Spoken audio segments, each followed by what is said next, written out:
এক লোক আমার মাহফিলে জিজ্ঞাসা করতেছে যে হুজুর, ইমামের পিছনে সূরা ফাতিহা পড়তে হবে না? আমি বললাম না, পড়তে হবে না। উনি বলছে হুজুর এটার দলিল। দলিল আমি আনিসুর রহমান। কথা বোঝেন নাই? দলিল কি? আনিসুর রহমান দলিল। হ্যাঁ, এটাই দলিল।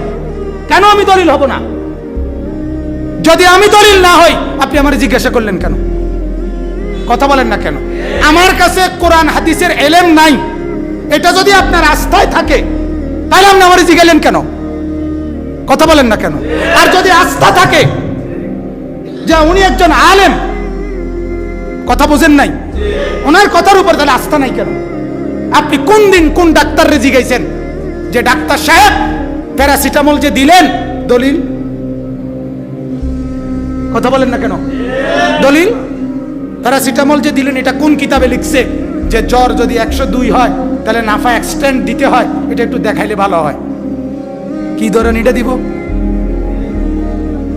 ডাক্তারে না, ডাক্তার কি আর দৌড়ে বনি? তো ভদ্রলোক কম্পাউন্ডার যেতে তে দৌড়ে নিবে একটা দৌড়ের লগে মালাই বাঙ্গুরা না, একটা ঠিক গিয়া নিয়ে নবীনগর হেফারে নদী তুলে দিব। যা, তোর মতো রুগীরও দরকার নাই, আমরা ডাক্তারের তোরে প্রেসক্রিপশনেরও দরকার নেই, তুই নিজে চাই ওষুধ খাইয়ে এলো।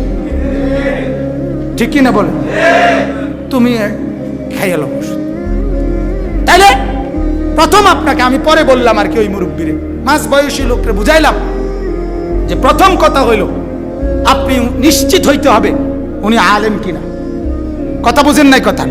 আর যদি নিশ্চিত হয়ে থাকেন আলেম কিনা, তাইলে আপনি এর উপরে নির্ভর করেন। যদি ওই আলেম মিথ্যা ফতোয়া দেয়, ভুল তথ্য আপনাকে সরবরাহ করে, নবী সাল্লাল্লাহু আলাইহি সাল্লাম স্পষ্ট হাদিসের মধ্যে আছে, আল্লাহর নবী বলছে মান আফতা বিগাইরি ইলমিন কানা ইসমুহু আলা মান আফতাহু। এইটা মাথায় রেখেই আমরা কথা বলি। নবীজি বলে রাখছে, ও আমার উম্মত শোনো, যে ব্যক্তি এলেম ছাড়া মানুষকে ফতোয়া দেয়, সিদ্ধান্ত দেয়, মতামত দেয়, ওই আমলকারীদের কোনো গুনাহ যদি হয়, ভুল তথ্যের কারণে পাপ যদি হয়, সমস্ত গুনাহ ওই ফতোয়াদাতার কাঁধে বর্তাবে। তাহলে আমি তো এটা দায়ভার নিয়েই আমি বললাম। কথা বোঝেন নাই?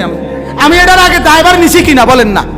যে যদি আপনাকে আমি ভুল তথ্য দিয়ে থাকি, যদি আপনাকে আমি মিসগাইড করে থাকি, তাইলে আপনার আমলের ভুল আমলের গুনাহ কার উপরে? আমার উপরে। এটা যে আলেম জানে না, সে ফতোয়া দিবে কেন?